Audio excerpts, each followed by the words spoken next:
Felipe Montes.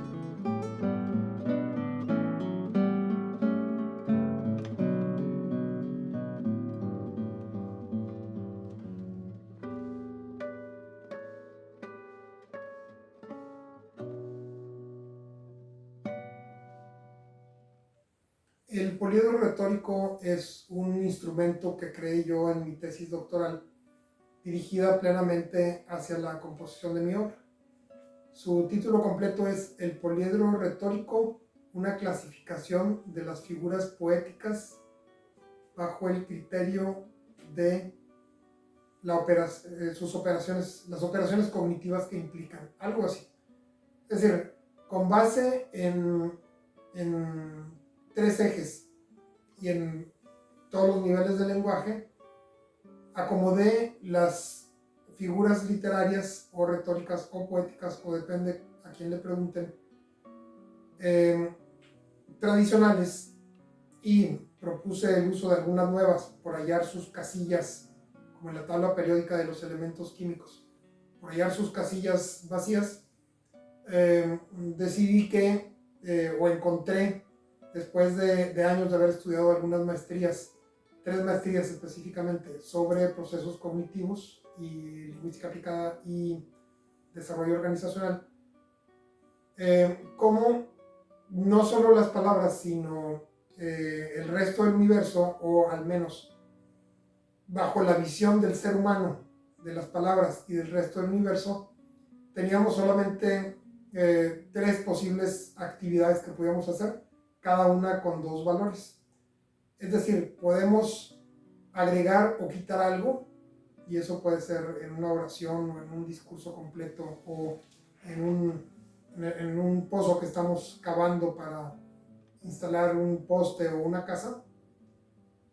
El segundo proceso, la segunda actividad posible, es la de adelantar o postergar algo, es decir, colocarlo antes o después en el tiempo, como podemos hacer con alguna actividad del día que podemos dejar para la tarde o para la noche, o que debe ocurrir en la noche o en la madrugada, pero decidimos hacerla antes. Y el tercer eje de actividad mental, lingüística y observada por el ser humano en otros ámbitos del universo, es la de fusionar o separar 2 elementos, es decir, unir 2 vagones de ferrocarril a través de un perno, o colocar un cuadro en la pared, o quitarnos un zapato, si hablamos del proceso inverso. Dado que me he acostumbrado a trabajar de manera espontánea o semiautomática con este tipo de procesos, me es muy grato utilizar dentro de mi escritura a mano las tijeras para mover unas frases o unos discursos antes que los otros, pero sobre todo, y de manera más sencilla, más fácil para mí, la de sombrear una sección corta o larga de un texto en la pantalla de la computadora y moverla antes o después, hacer que desaparezca, dictar o escribir un fragmento adicional, dividir con un punto y aparte y mandar hacia otro párrafo, o incluso mandar hacia otra obra. Y con esa fluidez ha sido muy divertido, muy grato y absorbente trabajar con Monterrey. La, la capacidad de mover los fragmentos de un lugar a otro no me ha impulsado, no me ha animado demasiado a hacer alteraciones en el tiempo, es decir, a narrar primero lo que sigue y después lo que iba atrás. Ese orden temporal en general me gusta. De hecho, hasta hace pocos años hacía yo todo cronológico, todo lineal, lo cual me gusta mucho. Pero a la hora de concebir mi obra literaria, Monterrey, como un producto mental, y más que como un documento que narra las actividades o acciones de una serie de personajes a través del tiempo, pues el fenómeno cambia mucho. Ahí tenemos como grandes maestros a José Donoso, a Mario Vargas Llosa, y en otras lenguas a James Joyce, por ejemplo, o a Dublín con Berlín Alexanderplatz, o bueno, volviendo a nuestra lengua, pues el Pedro Páramo de Juan Rulfo. Tomando en cuenta una obra literaria no como un documento que debe ceñirse a una secuencia temporal ni a un desplazamiento espacial de un lugar a otro lugar contiguo, sino a través de los brincos que queramos, el énfasis se va colocando sobre la impresión general que causa esa obra. En primer lugar, qué impresión causa en la conciencia, en el espíritu de quien la crea. Y en segundo lugar, qué probabilidades hay de que se ocasionen ciertos efectos en los espíritus de las personas que reciban esa obra, que la reciban oralmente, en una audiograbación, en un escrito dentro de un libro de papel o en un libro digital. Sabemos que los rangos a través de los cuales se desplaza la posibilidad de las experiencias para un receptor, pues es amplio, pero no es tampoco infinito. Claro, hay seres humanos de lo más extremo o que nos pueden parecer de lo más extraño. Pero si analizamos una curva de frecuencias, veremos que una buena parte de las interpretaciones sobre un texto, sobre una sola palabra, sobre una frase o sobre cualquier obra de arte o mensaje, se acumulan en un centro muy abigarrado y que otras interpretaciones menos probables, pero no por ello menos correctas, se extienden hacia la izquierda o hacia la derecha de esa campana.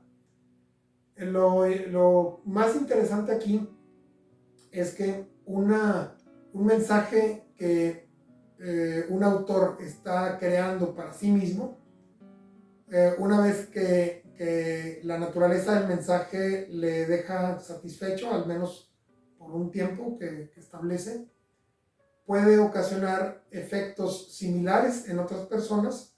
Para eso ya hablaremos un día de neuroliteratura. Pero sobre todo es interesante que genere efectos inesperados por quien escribe, por quien crea la obra, en esas personas que la reciben o incluso en otros seres que no son humanos. Me acuerdo una vez más, creo que ya lo dije en algún video, no sé si hace un año o 2 años, de cómo Leonora Carrington nos contó en cierta ocasión como un perro iba pasando por afuera de su casa y al ver una máscara que ella misma había confeccionado tirada en el suelo, el perro le ladró por un buen rato y luego se retiró. Dijo Leonora Carrington, es la mejor crítica artística que he recibido. Y sí, porque si bien el rostro humano o sus variantes resulta un conjunto, un entramado estético fácilmente reconocible por el ser humano y por ciertos otros animales que nos han acompañado por mucho tiempo, entre los que destacan los perros, pues el efecto probablemente sea el de algo parecido a un ser humano que no se comportaba como otros seres humanos para ese perro. Lo mismo pasa acá, como obras como El Quijote o El Persiles o Moby Dick o 100 años de soledad, u obras pequeñas como La mala hora o extensas y complejas como El otoño del patriarca, van sufriendo, van experimentando cambios. Bueno, no son las obras las que lo experimentan, sino sin moverles una palabra, un sonido, van provocando diferentes experiencias en las diferentes personas que las leen y van ocasionando diferentes efectos conforme pasan los años y su recepción sigue evolucionando. De una novela de aventuras de pronto se comprende como una novela existencial. De una obra autobiográfica se va entendiendo como un análisis del alma humana. De un mero reporte de un crimen se va convirtiendo una obra literaria en una profundización en el alma humana y en ciertos rasgos suyos como la culpa, la traición, el sentimiento de soledad o la melancolía. Entonces la, la experiencia va evolucionando, quizá porque las sustancias químicas espirituales que una obra encarna van funcionando diferente de acuerdo con la química espiritual y, claro, y con la bioquímica cerebral de las personas que la reciben a través del tiempo. Muchas gracias por su atención. Nos vemos en el siguiente video. Hasta luego.